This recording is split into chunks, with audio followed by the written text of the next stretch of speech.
Last class पे हमने start किया था आइसोमेरिज्म, अभी तक 2-3 क्लासेस हो चुकी है। तो सबसे पहला टाइप है structural isomerism and second type is stereo isomerism.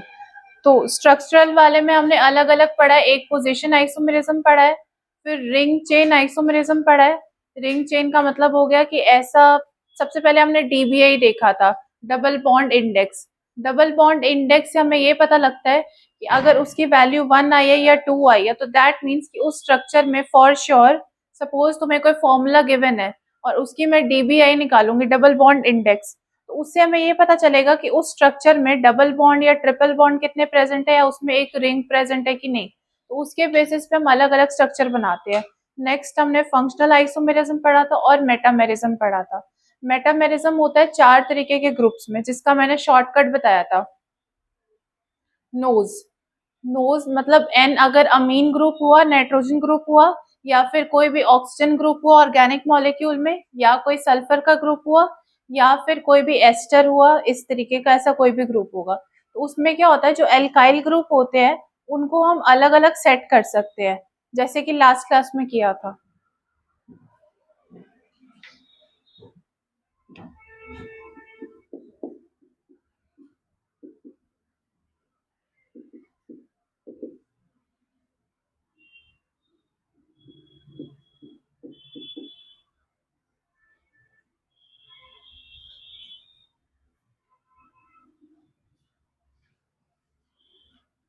अब देखो यहाँ पे नाइट्रोजन के टोटल 3 बॉन्ड्स हमारे पास बन चुके हैं, और ऑलरेडी मैंने बताया हुआ है कि नाइट्रोजन का जो साइज होता है वो थोड़ा छोटा होता है, इसलिए 3 बॉन्ड ही बना सकता है और एक इसके पास लोन पेयर्स होते हैं।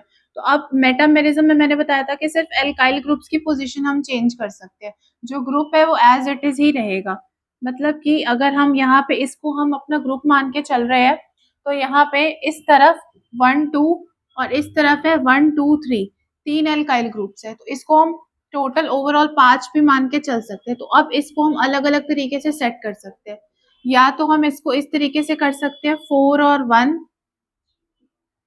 3 और 2, और अगर हम 3 और 2 करेंगे तो फिर से हमारे पास सेम ही आ जाएगा कंपाउंड, इसलिए उसको हम नहीं कंसिडर करेंगे। और क्या बना सकते हैं, और कुछ भी नहीं बना सकते हैं। नेक्स्ट पॉसिबिलिटी हो सकती है 5 या 0, तो ये पॉसिबल नहीं है अगेन। तो only what possible thing are there कि ओनली हम 4 और 1 को बना सकते हैं। तो दैट मीन्स यहाँ पे नाइट्रोजन हो जाएगा इस तरफ 4 ग्रुप्स, 1 2 3 4, और इस तरफ 1 ग्रुप, इसी को कहते हैं मेटामेरिज्म। मतलब कि जहाँ पे भी एल्काइल ग्रुप्स का डिफरेंस आएगा उस वाले को, और जैसे फंक्शनल ग्रुप जो है वो जैसे का जैसे रह जाएगा, उसको हम कहते हैं मेटामेरिज्म। ठीक है, समझ में आ गया? किसी को डाउट है अभी तक जो हमने पढ़ा स्ट्रक्चरल वाले में? अब स्ट्रक्चरल वाले में हमारे सारे टाइप्स ऑलमोस्ट कंप्लीट हो चुके हैं, एक बस लास्ट रहता है जिसको कि टॉटोमेरिज्म कहते हैं। वो थोड़ा सा अलग है इन सबसे, है वो बहुत इजी है पर थोड़ा सा वो अलग है।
ये लिख लो पहले।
हो गया, लिख लिया सबने?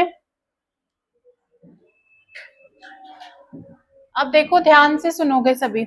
टॉटोमेरिज्म क्या होता है? अगेन आइसोमेरिज्म से हम रिलेट कर सकते हैं, जैसे कि उसका सेम मॉलिक्यूलर फॉर्मूला होगा।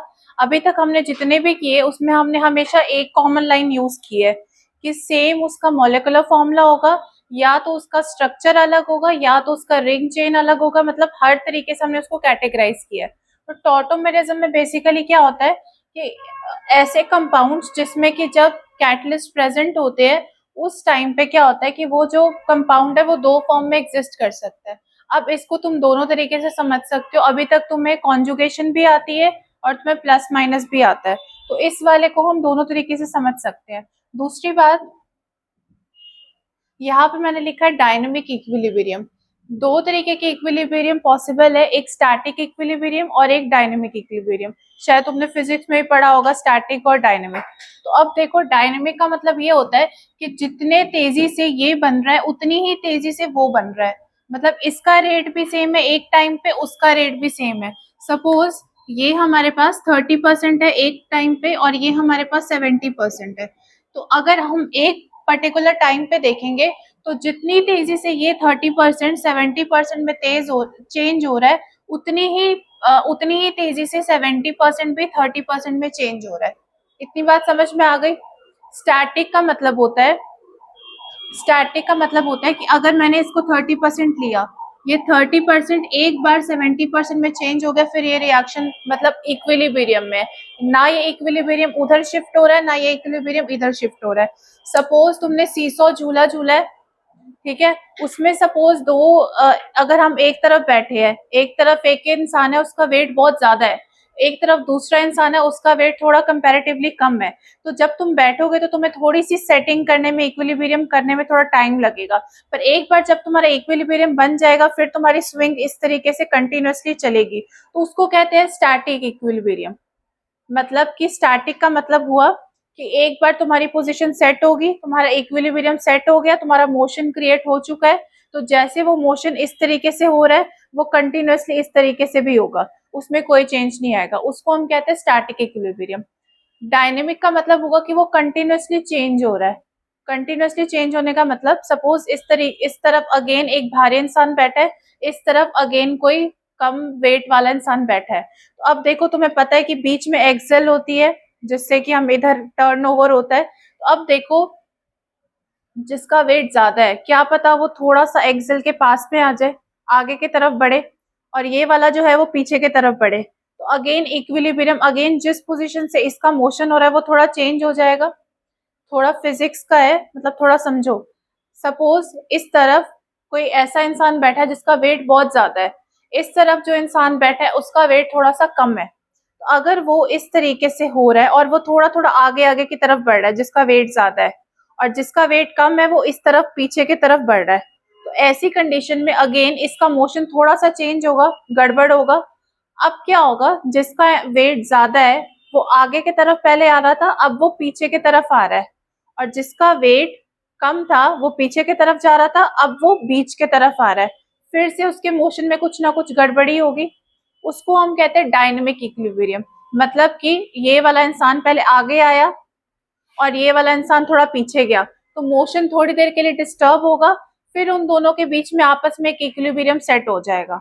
अगेन सेकंड कंडीशन में, जब वो जिसका वेट ज्यादा है वो बाहर की तरफ जा रहा है और जिसका वेट कम है वो अंदर की तरफ आ रहा है, फिर से मोशन डिस्टर्ब होगा थोड़ा सा।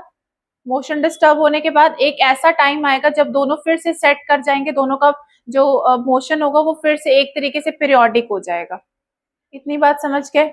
या तुम ऐसे भी समझ सकते हो, सपोज कि पेंडुलम है तुम्हारे पास, तुमने पेंडुलम को बहुत जोर जोर से ऐसे करके हिट कर दिया, तो वो अपने मीन से एक्सट्रीम पोजीशन पे जाएगा, कंटिन्यूअसली वो ऑसिलेशन करेगा, और उसी ऑसिलेशन के दौरान मैं उसको बीच से फिर से धक्का दे दूंगी, तो जब मैं उसको हिट करूंगी या कोलाइड करूंगी तो उस टाइम पे उसकी ऑसिलेशन डिस्टर्ब हो जाएगी, वो थोड़ा सा इधर उधर हो जाएगा। सपोज वो इस तरफ जा रहा है, मैं इसको इस तरफ से हिट कर दूंगी, तो उसकी जो स्पीड हो जाएगी थोड़ी सी स्लो हो जाएगी, अपोजिट साइड में जो वेलोसिटी लगती है। थोड़ा स्लो होने के बाद जब इक्विलिब्रियम फिर से मेंटेन आएगा, एक ऐसा टाइम आएगा फिर से वो अपनी ऑसिलेशन स्टार्ट कर देगा। समझ गए? उसको हम कहते हैं डायनेमिक इक्विलिब्रियम। स्टैटिक तब होगा जब मैंने पेंडुलम को एक बार हिट कर दिया और वो कंटिन्यूअसली अपने ऑसिलेशन में कर रहा है, उसको कोई डिस्टर्ब नहीं कर रहा। पर डायनेमिक वाले में मैं एक बार मैंने डिस्टर्ब किया, डिस्टर्ब करने के बाद क्या होगा, वो फिर से अपना रुक जाएगा, एक बार उसका मोशन डिस्टर्ब हुआ फिर से वो इक्विलिब्रियम क्रिएट करेगा और रिवर्सिबल हो जाएगा।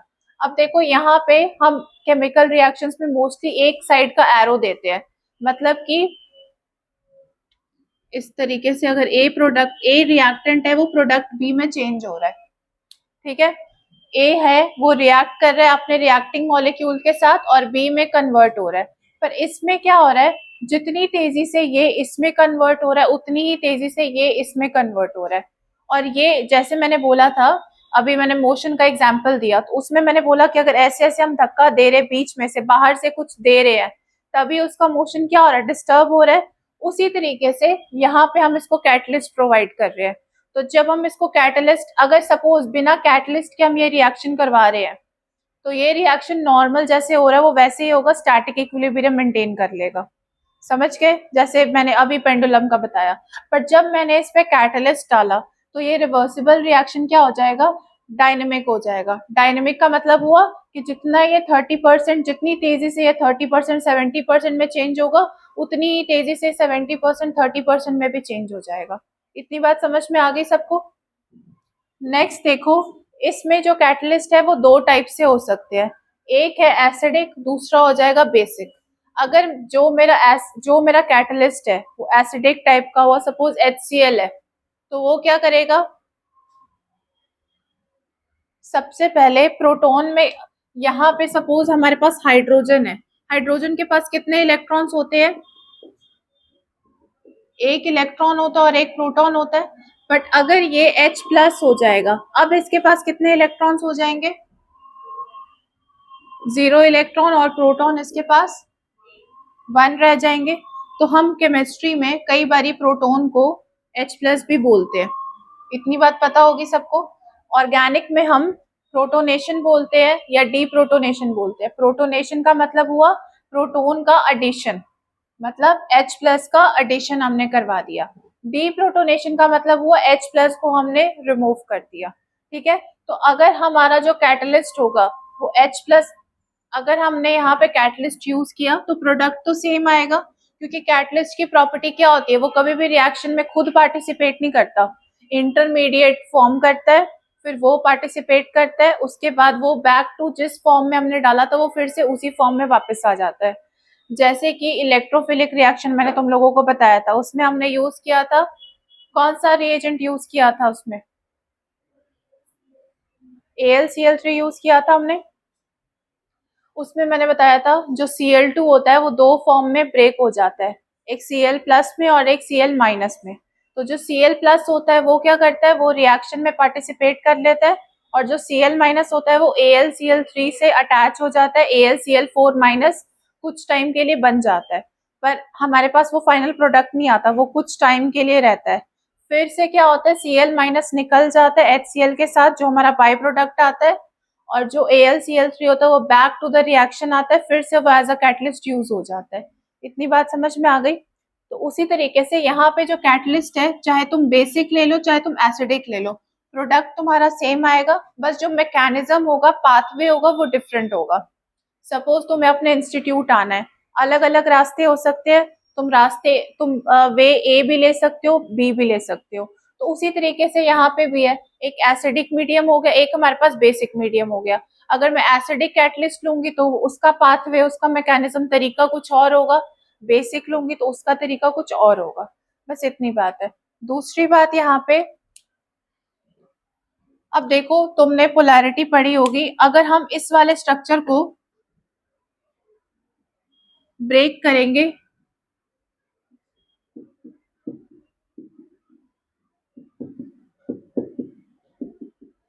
अब देखो यहाँ पे जब हम डबल बॉन्ड को ब्रेक करेंगे तो कार्बन और ऑक्सीजन में सबसे ज्यादा इलेक्ट्रोनेगेटिव ऑक्सीजन है, ये पहले भी किया हुआ है हमने इलेक्ट्रोमेरिक में। तो ये वाला आ जाएगा प्लस, ये वाला आ जाएगा माइनस। ठीक है, अब ये वाला प्लस आ गया तो ये वाला क्या आ जाएगा, ये माइनस आ जाएगा। अब देखो ये माइनस है तो ये आ जाएगा प्लस। ठीक है, तो अब देखो यहाँ पे मैंने बोला है या तो प्रोटोनेशन होगी या तो डीप्रोटोनेशन होगी। प्रोटोन का मतलब हुआ H+, प्रोटोनेशन का मतलब हुआ कि प्रोटोन को ऐड करना, डीप्रोटोनेशन का मतलब हुआ इसको रिमूव करना। इस पाथवे से भी जा सकते हो, या इसको अभी तुमने नया नया पढ़ा तो तुम इसको कैसे समझ सकते हो, सपोज यहाँ पे हमने माइनस और प्लस कर दिया, अब मैंने बोला था कि जहां पे भी प्लस और माइनस होगा वहां पे डबल बॉन्ड आएगा। ठीक है, इतनी बात सबको याद है। जब हम एल्कीन बनाते थे, रिएक्शन करवा रहे थे उस टाइम पे, तो हमने यहाँ पे देखा, तो अब देखो यहाँ पे प्लस और माइनस हो गया तो ये हो जाएगा डबल बॉन्ड, यहाँ पे बन जाएगा। अब देखो जब इस वाले कार्बन पे डबल बॉन्ड आ जाएगा, बन जाएगा, तो कार्बन के 5 बॉन्ड बन रहे हैं टोटल। क्या ये पॉसिबल है, नहीं पॉसिबल है। तो अब देखो यहाँ पे बेसिकली हम इस प्रोटोन को रिमूव कर देंगे। रिमूव करने के बाद अब देखो ये H प्लस है कि O माइनस है, तो ये O माइनस को न्यूट्रलाइज करने के लिए कुछ प्लस कुछ पॉजिटिव मोइटी चाहिए होगी या चीज चाहिए होगी, तो ये H प्लस जो रिमूव हुआ वो इसके साथ जाके अटैच हो जाएगा।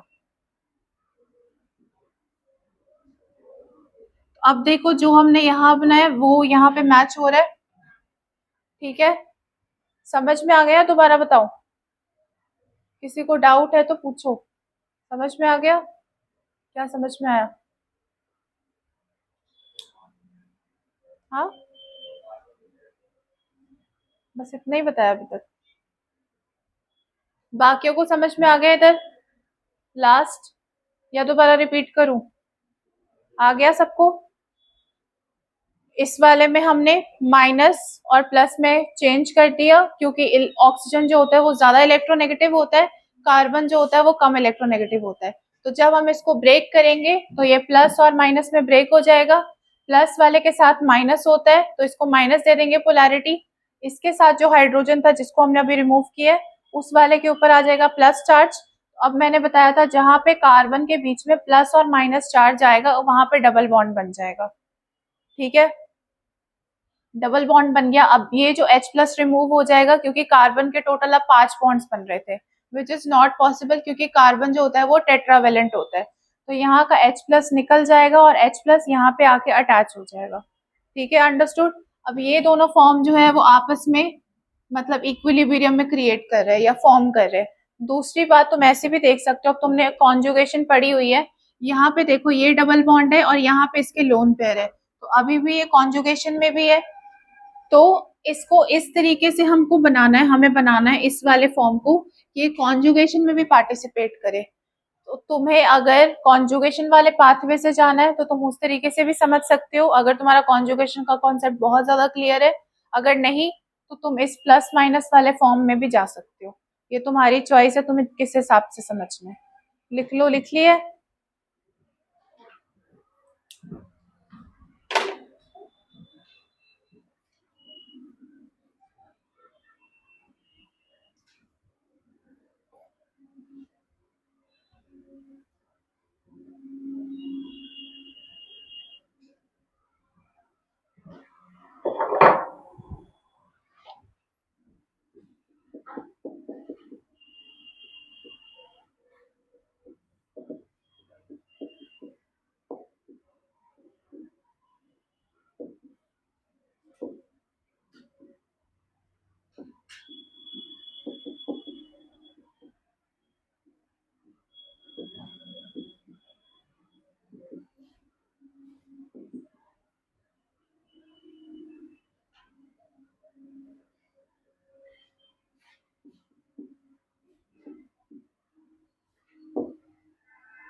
नेक्स्ट ये वाला एग्जाम्पल ट्राई करके देखो एक बार।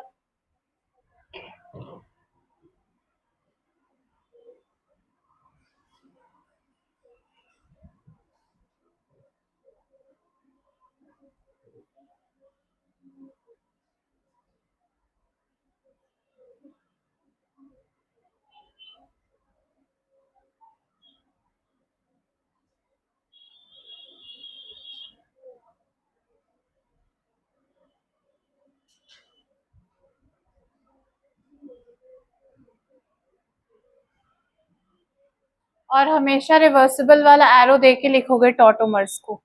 ये जो वहां पे हमने दो बनाए हैं आपस में, जो टॉटोमेरिज्म में या डायनेमिक इक्विलिब्रियम में है, उसको हम टॉटोमर्स बोलते हैं। तो बीच में जो रिवर्सिबल वाला एरो है वो इम्पोर्टेंट है, वो नहीं दोगे तो आंसर गलत हो जाएगा।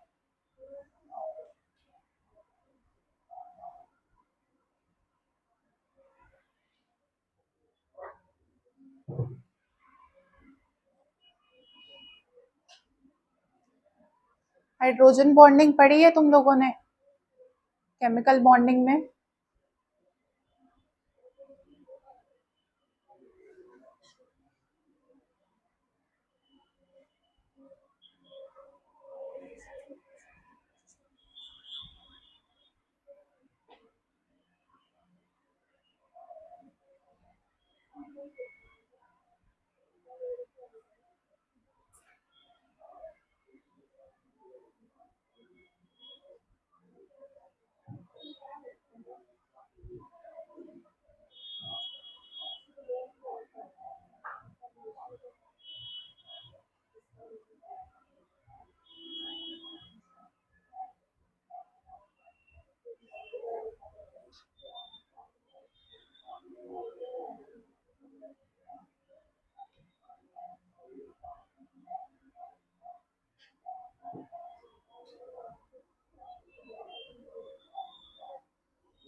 क्या हुआ, कोई डाउट है?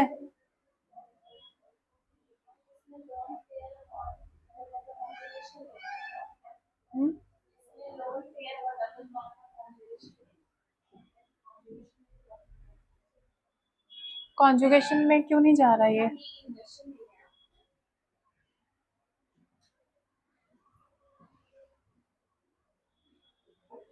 तो उसमें इसमें भी तो ये वाला फॉर्म थोड़ी कॉन्जुगेशन में है। ये वाला फॉर्म तो कॉन्जुगेशन में है भी नहीं। जिसमें हम भेज रहे हैं या जिसमें हम ट्रांसलेट कर रहे हैं वो वाला फॉर्म कॉन्जुगेशन में है, ये वाला नहीं है।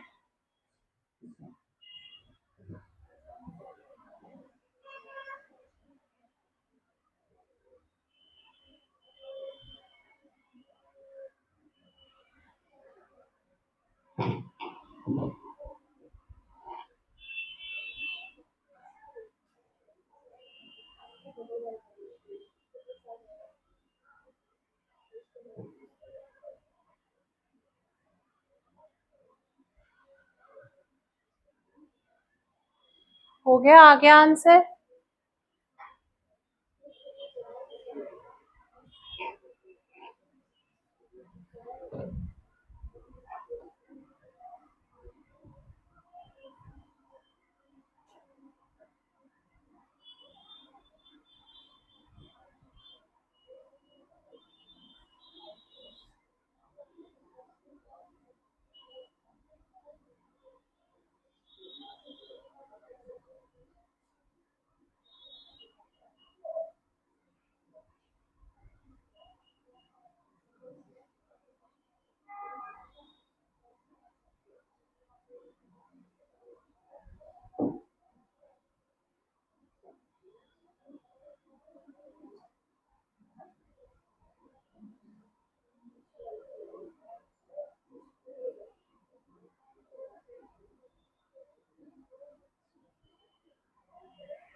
अभी देखो यहाँ पे हमने लिखा है कीटो इनोल फॉर्म, क्योंकि यहाँ पे ये जो ग्रुप है इसको क्या कहते हैं, कीटोन ग्रुप कहते हैं, इसलिए वहां से आया कीटो। इनोल का मतलब हुआ ये जो ईएन आया, ईएन मतलब एल्कीन, डबल बॉन्ड आ गया। ओएल का मतलब हुआ अल्कोहल।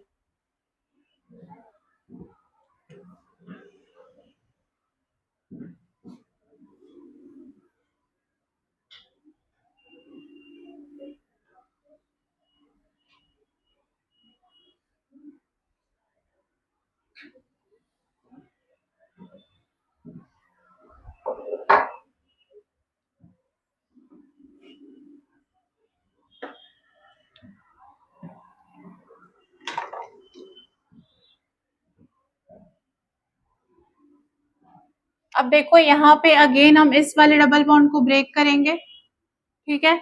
इसको जब हम ब्रेक करेंगे,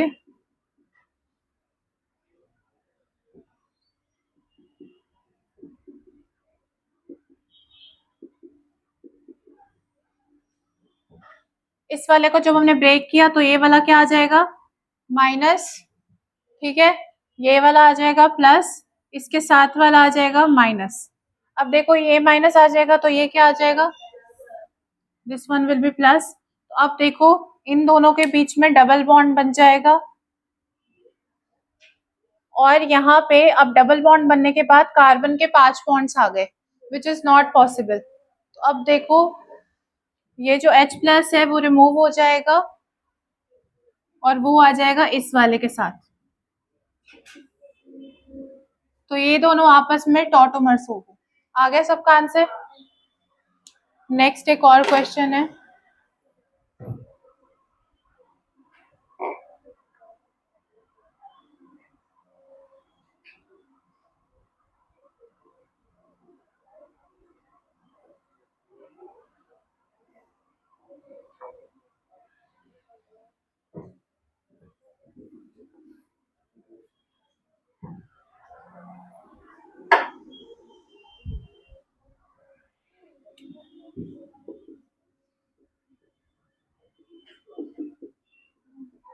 कौन बातें कर रहा है,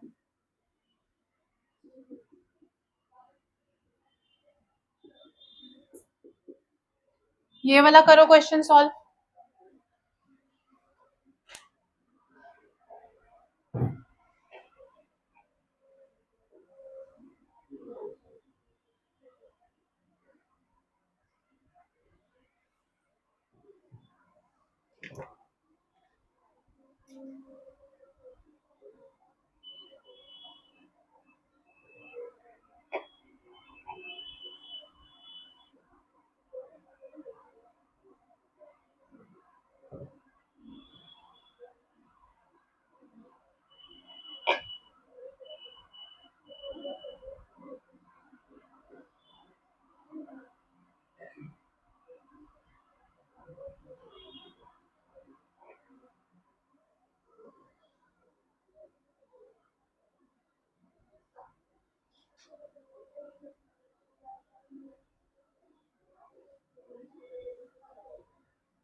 आ गया आंसर, तुम लोगों का आ गया आंसर।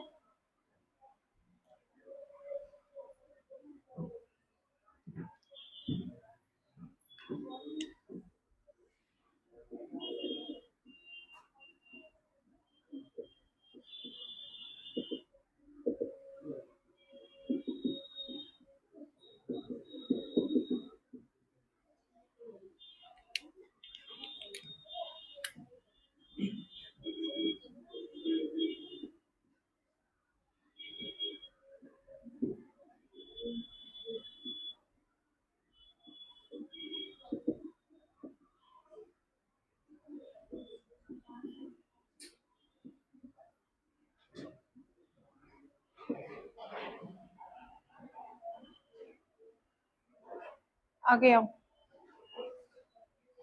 जल्दी आओ।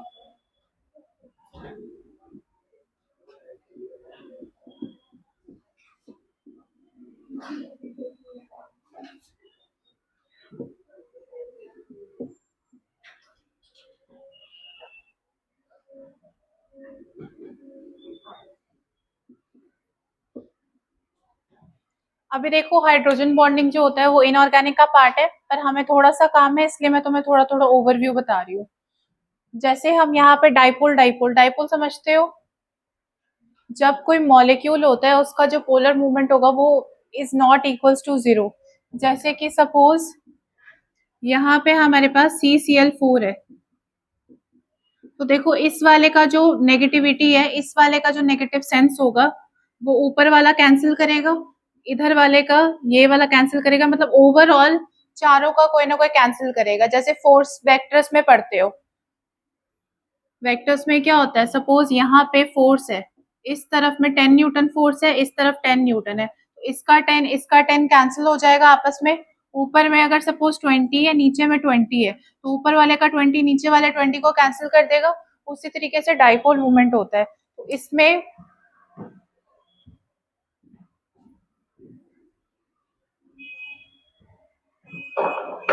सपोज हमारे पास एक मॉलिक्यूल है BF3, इसकी हाइब्रिडाइजेशन कितनी होगी,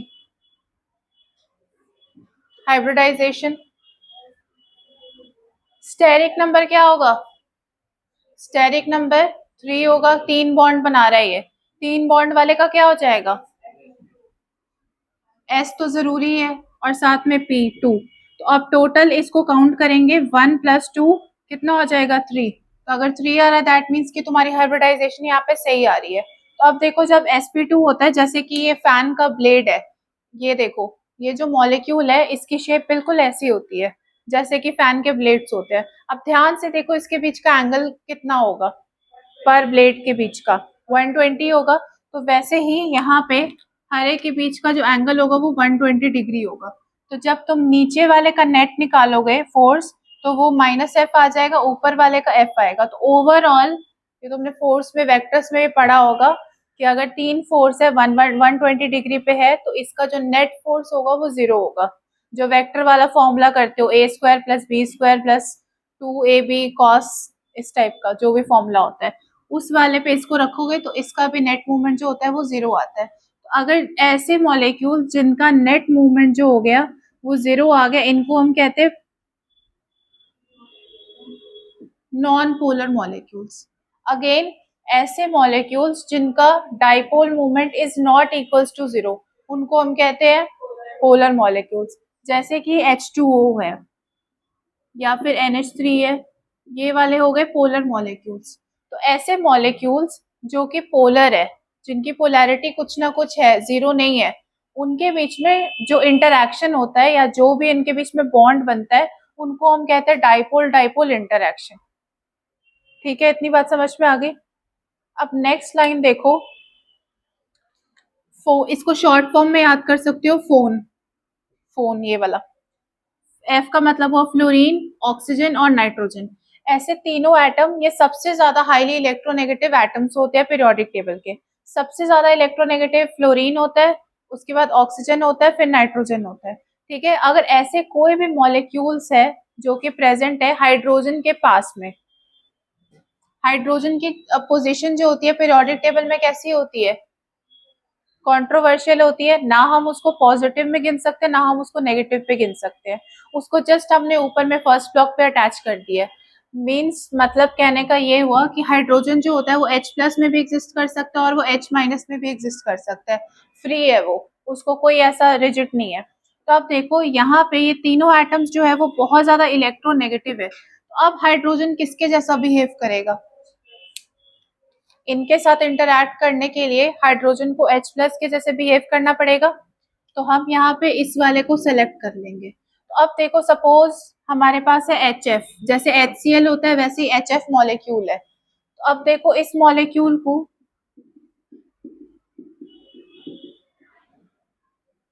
सपोज हमारे पास एक बॉक्स है, सिलेंडर है जिसमें कि हमारे पास HF गैस है बहुत सारी।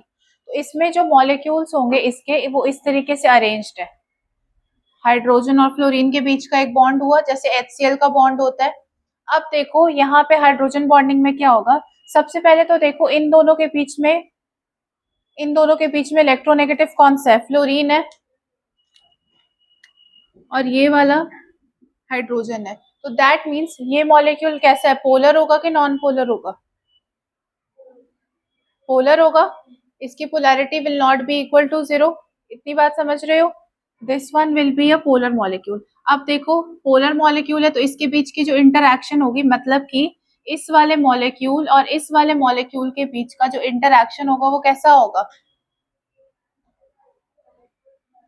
डाइपोल डाइपोल होगा। मैंने अभी बताया जब भी कोई भी मॉलिक्यूल पोलर होगा तो उसके बीच का जो इंटरैक्शन होगा वो कैसा होगा, डाइपोल डाइपोल इंटरैक्शन होगा।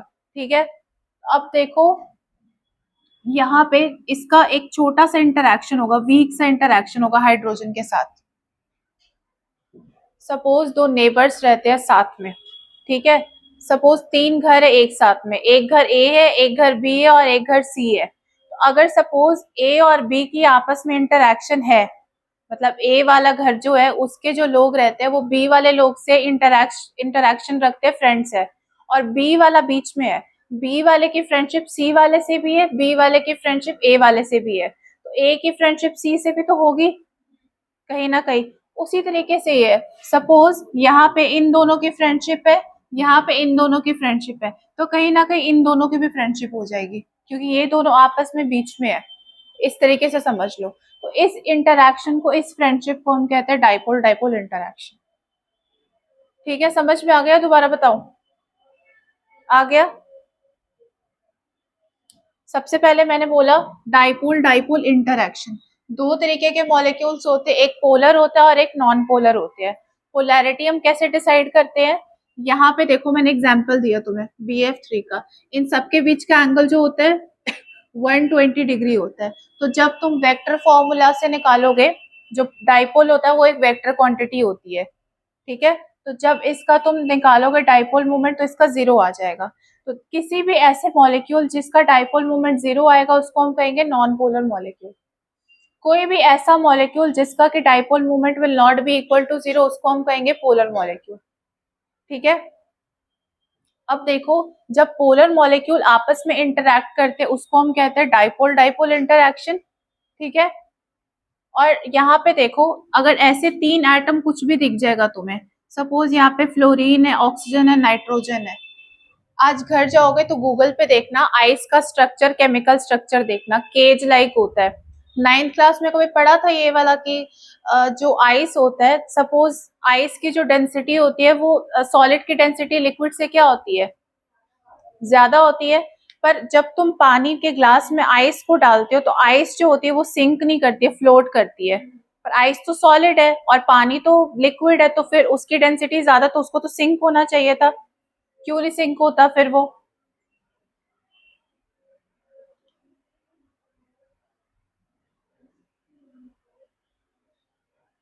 सॉलिड की डेंसिटी ज्यादा होती है, लिक्विड की डेंसिटी कम होती है। अब अगर सपोज पानी है, उसके उसमें मैं आयरन नेल को डाल दूंगी तो वो क्या हो जाएगा, डूब जाएगा, सिंक कर जाएगा, क्योंकि उसकी डेंसिटी ज्यादा है। तो उस हिसाब से तो आइस की डेंसिटी भी ज्यादा है, सॉलिड है वो, तो वो वाटर में डालेंगे तो वो तो सिंक हो जाना चाहिए, पर वो तो सिंक नहीं होता। उसका स्ट्रक्चर, केमिकल स्ट्रक्चर जाके देखना अपने फोन में सभी लोग, तो देखो वाटर के स्ट्रक्चर में क्या होता है, H2O होता है। H2O again non polar molecule, sorry, H2O जो होता है वो पोलर मॉलिक्यूल होता है क्योंकि इसका डाइपोल मूवमेंट जो होता है वो जीरो होता है। तो अब देखो H2O का जो स्ट्रक्चर है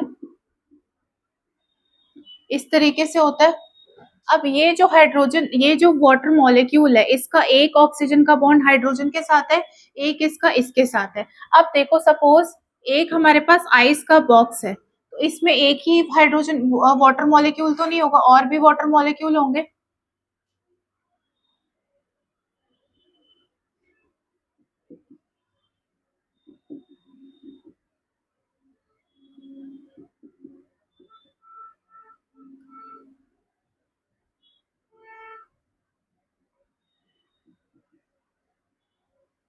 अब देखो यहाँ पे ये जो ऑक्सीजन है, ये जो मैंने बता दिया अभी डाइपोल डाइपोल इंटरैक्शन होगा। फिर से सुनो ध्यान से शुरू से। ये जो वाटर है ये कैसा मॉलिक्यूल है? पोलर मॉलिक्यूल है। ये वाला वाटर मॉलिक्यूल भी पोलर होगा, दोनों सेम सेम है।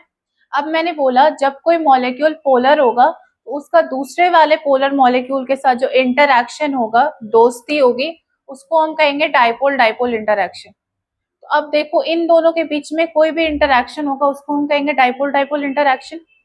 तो देखो यहाँ पे ऑक्सीजन ने अपने दो बॉन्ड बना चुका है, पर इसका थोड़ा थोड़ा इंटरैक्शन इसके साथ भी होगा। ठीक है, आगे इसके आगे और भी ऐसे वाटर मॉलिक्यूल्स होंगे, इसका इंटरैक्शन इस वाले के साथ होगा, इस तरीके से कंटिन्यूड होगा। तो घर जाके देखना, एक वाटर मॉलिक्यूल मतलब कि ये एक मॉलिक्यूल जो हो गया, ये और दूसरे वाटर मॉलिक्यूल के साथ 4 बार हाइड्रोजन बॉन्डिंग बनाता है। तो उस 4 बार हाइड्रोजन बॉन्डिंग बनाने की वजह से इसका स्ट्रक्चर जो होता है वो केज लाइक होता है। अभी क्लास खत्म होगी तो मैं अपने फोन पे दिखा दूंगी, ठीक है? केज लाइक होता है। केज का स्ट्रक्चर तुम्हें शायद पता भी होगा, इस तरीके से दूर दूर दूर दूर होता है। ठीक है, केज लाइक होने के वजह से जो आइस होती है उसकी डेंसिटी कम हो जाती है। अभी देखो जब यहाँ पे केज बना तो इसके बीच में गैप बहुत ज्यादा आ गई। गैप ज्यादा आ जाएगी तो दैट मीन्स कि इसकी जो डेंसिटी क्या हो जाएगी, कम हो जाएगी। इसीलिए जो आइस होती है उसको जब हम वाटर में डालते हैं तो वो सिंक नहीं होती, वो फ्लोट हो जाती है ड्यू टू हाइड्रोजन बॉन्डिंग। तो अब देखो नेक्स्ट हमारे पास, अभी हमने फ्लोरीन वाले का एग्जांपल देख लिया HF, हमने ऑक्सीजन वाले का देख लिया H2O, नाइट्रोजन वाले का हम देख सकते हैं NH3 मॉलिक्यूल का। इसका भी गूगल पे है, ये भी तुम देख सकते हो। इसको ड्रॉ करना बहुत टाइम लग जाएगा। ये दोनों बेसिकली तुम्हें समझ में आ गया कि ये क्या होता है।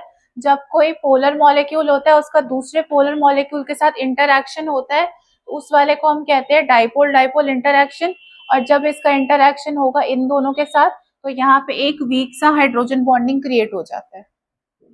ठीक है, अब देखो हमारा इसका इस वाले से क्या लिंक है। किसी ने लिखना है तो लिख सकते हो।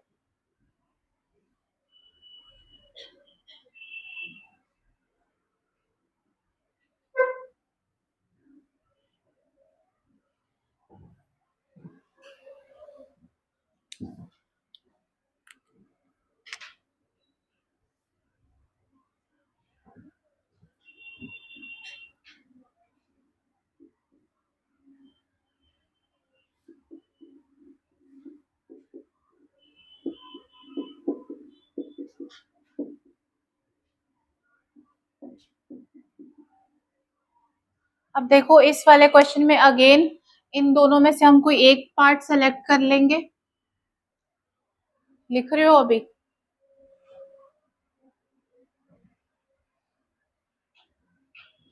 अब देखो ये क्वेश्चन सॉल्व हो गया था सबसे। तो इस वाले में मैंने क्या किया, इन दोनों में से कोई एक सेलेक्ट कर ले, क्योंकि ये सिमेट्रिकल केस है।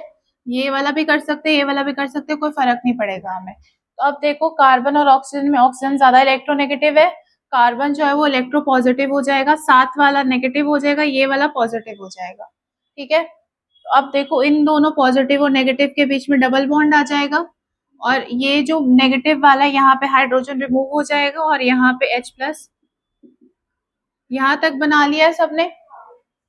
अब देखो यहाँ से मैं ये रिमूव कर रही हूँ इस तरीके से।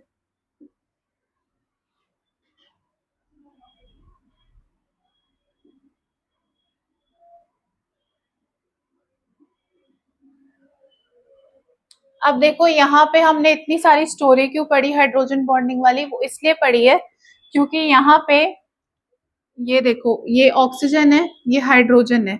इस वाले ऑक्सीजन का हाइड्रोजन के साथ फ्रेंडशिप हो चुकी है ऑलरेडी, क्योंकि ये इसके घर के पास रहता है।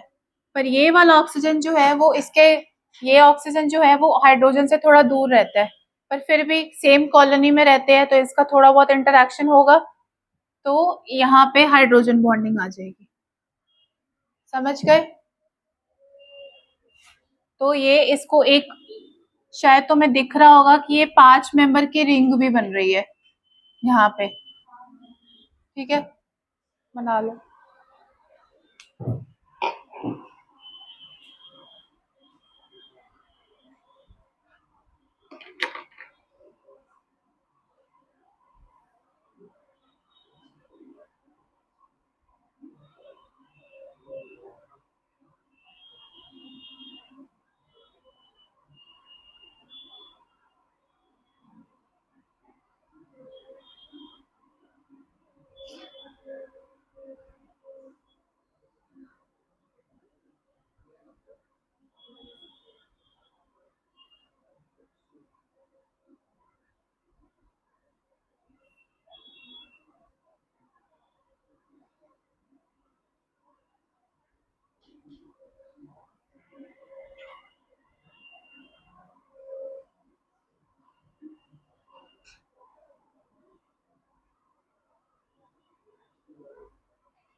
हो गया?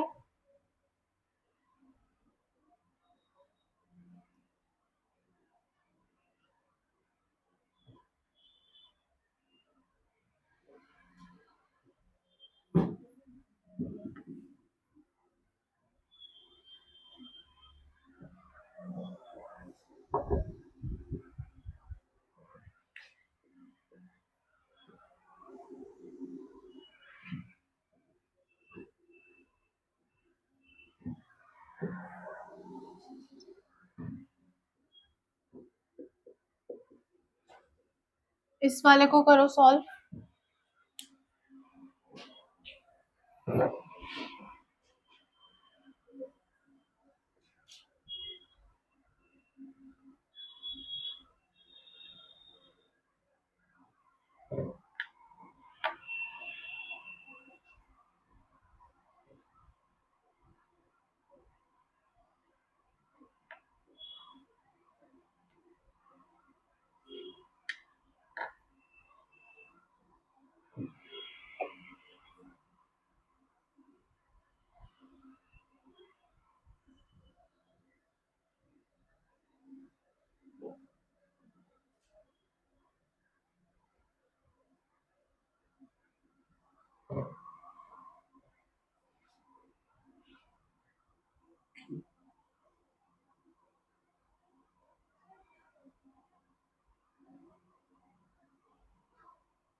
आ गया आंसर?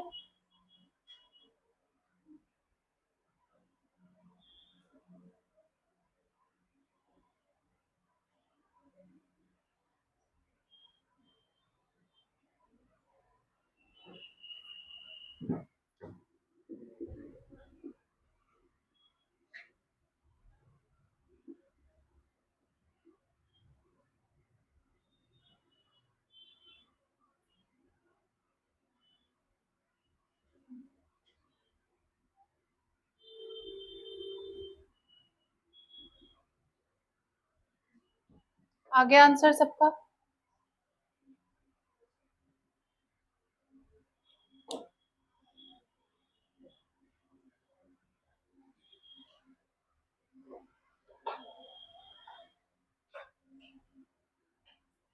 आ गया आंसर सबका कि बताऊं? अब देखो, जरूरी नहीं है कि कार्बन कार्बन के बीच में डबल बॉन्ड आए। प्लस माइनस करके देखोगे, जिसके बीच में आ रहा है उसके बीच में आएगा। एक रूल नहीं है, मैंने जस्ट बताने के लिए बताया था कि वो एक इजी तरीका हो सकता है, पर तुम्हें थोड़ा देखना भी पड़ेगा। अब जैसे देखो, यहाँ पे डबल बॉन्ड है, इसको ब्रेक करोगे, यहाँ से स्टार्ट करो। ये वाला जो है, इन दोनों में से इलेक्ट्रोनेगेटिव कौन सा ज्यादा होगा? ऑक्सीजन। तो यहाँ पे नेगेटिव पॉजिटिव। इस वाले को मैं ब्रेक कर दूंगी तो ये वाला आ जाएगा नेगेटिव।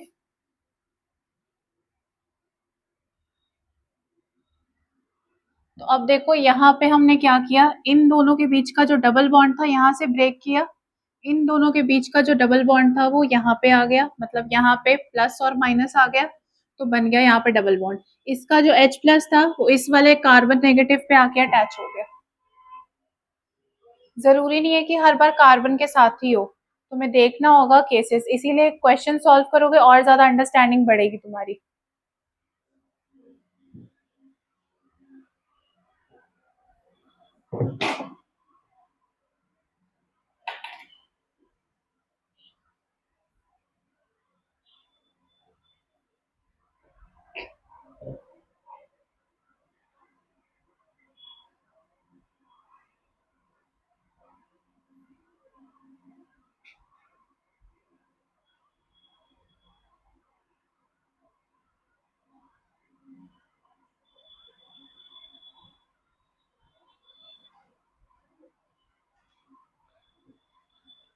तो मैंने जो अभी रिंग वाला बताया था वो बहुत ज़्यादा इम्पोर्टेंट है, वो प्रैक्टिस कर लेना एक बार घर जाके। अभी ये टॉटोमेरिज्म में और क्वेश्चंस भी है, वो हम नेक्स्ट क्लास में करेंगे। तुम्हें भी अगर कोई क्वेश्चंस मिलते हैं एनसीईआरटी में कहीं पे भी तो तुम भी सॉल्व करके आना, तभी वो कॉन्सेप्ट क्लियर होगा। तो नेक्स्ट क्लास में हम थोड़ा सा टॉटोमेरिज्म करेंगे और थोड़ा सा इसके बाद जो सेकेंड टाइप ऑफ आइसोमेरिज्म है जो कि स्टीरियो आइसोमेरिज्म है वो हम स्टार्ट करेंगे। तो स्टीरियो आइसोमेरिज्म कम्प्लीटली एक नई चीज़ है, पर थोड़ा सा मैं तुम्हें ओवरव्यू दे देती हूँ। स्टीरियो आइसोमर्स वो होते हैं जो ऑप्टिकल एक्टिविटी में पार्टिसिपेट करते हैं। ऑप्टिकल एक्टिविटी में पार्टिसिपेट करने का मतलब हुआ कि ऐसे कंपाउंड्स, मतलब जिनकी मिरर इमेज सेम होगी। सपोज ये मेरा हैंड है, हाथ है, इसका सेम, अगर इसको मैं मिरर में देखूंगी, ये वाला हाथ और ये वाला हाथ आपस में एक दूसरे का मिरर बनेगा। बीच में अगर मैं एक मिरर लगा दूंगी तो जो इस हाथ की रिफ्लेक्शन होगी वही इस हाथ की भी रिफ्लेक्शन होगी, बट मिरर इमेज सेम है। अगर इसकी जो मिरर आएगी इमेज, उस इस वाले की भी मिरर इमेज सेम ही आएगी, पर एक चीज का डिफरेंस है। अगर सपोज मैं इस वाले हाथ को इस तरीके से रखूंगी तो वो कभी भी ओवरलैप नहीं करेगा, इस ओवरलैप को या सुपर इम्पोज नहीं करेगा। तो ऐसे कंपाउंड्स जिनकी मिरर इमेज सेम है, एक दूसरे को हूबहू वो कॉम्प्लीमेंट करते हैं। जैसा ये बना है, जितने एटम्स इसमें है उतने एटम्स इसमें भी है।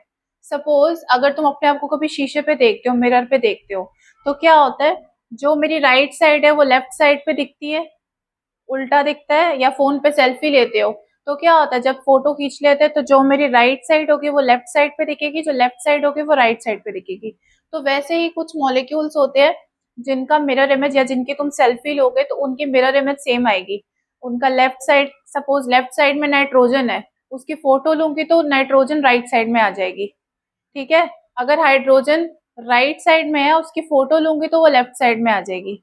बट इन मॉलिक्यूल्स को अगर एक के ऊपर दूसरे को चिपकाएंगे या रखेंगे तो वो ओवरलैप नहीं करेगा, नॉन सुपर इम्पोजिबल हो जाएंगे। तो ऐसे जो होते हैं वो ऑप्टिकल एक्टिविटी में पार्टिसिपेट करते हैं। ऑप्टिकल एक्टिविटी क्या होती है, इसमें तुम्हें ज्यादा जाने की जरूरत नहीं है, बस वर्ड ध्यान में रखना। बेसिकली दो वर्ड्स ध्यान में रखना, एक तो मिरर इमेज होना चाहिए, दूसरा कि वो सुपर नॉन सुपर इम्पोजिबल होना चाहिए, मतलब एक दूसरे के ऊपर ओवरलैप नहीं करना चाहिए। ठीक है, जैसे ओवरलैप कौन कौन से कर सकते हैं, ये देखो, मार्कर है हमारे पास, ये मार्कर और इस मार्कर, इसकी अगर मिरर इमेज देखेंगे तो हूबहू सेम आएगा। ये ब्लैक है, ये भी ब्लैक है, पर इसका ये जो है यहाँ पे कैप जो है इसकी, वो राइट साइड को इंक्लाइंड है, ये वाले की लेफ्ट साइड को इंक्लाइंड होगी, तो ये मिरर इमेज होगी। पर अब देखो, इस इन दोनों को अगर मैं इन दोनों के ऊपर रखूंगी तो ये ओवरलैप कर रहा है। ठीक है, अगर किसी बुक के ऊपर बुक को रखेंगे तो वो ओवरलैप कर जाएगा, पर अगर मैं हैंड के ऊपर हैंड रखूंगी तो वो ओवरलैप नहीं करेगा, जस्ट उल्टा हो जाएगा। अब मैं हाथ को ऐसे मरोड़ के ऐसे तो नहीं कर सकती ना, ऐसे ही कर सकते हैं, तो वो ओवरलैप नहीं करेगा। तो ऐसे मॉलिक्यूल जो है इस तरीके से नहीं, इस तरीके से नहीं कर सकते, ऐसे ही कर सकते हैं। ठीक है, अगर ऐसे नहीं हो रहा है तो ऐसे मॉलिक्यूल्स जो होते हैं वो ऑप्टिकल एक्टिविटी में पार्टिसिपेट करते हैं। तो अभी के लिए बस इतना, नेक्स्ट क्लास में टॉटोमेरिज्म के एग्जांपल्स देखेंगे और स्टीरियो आइसोमेरिज्म शुरू करेंगे। क्वेश्चन सॉल्व करके आना, जिसको डाउट होगा पूछना। रिकॉर्डिंग।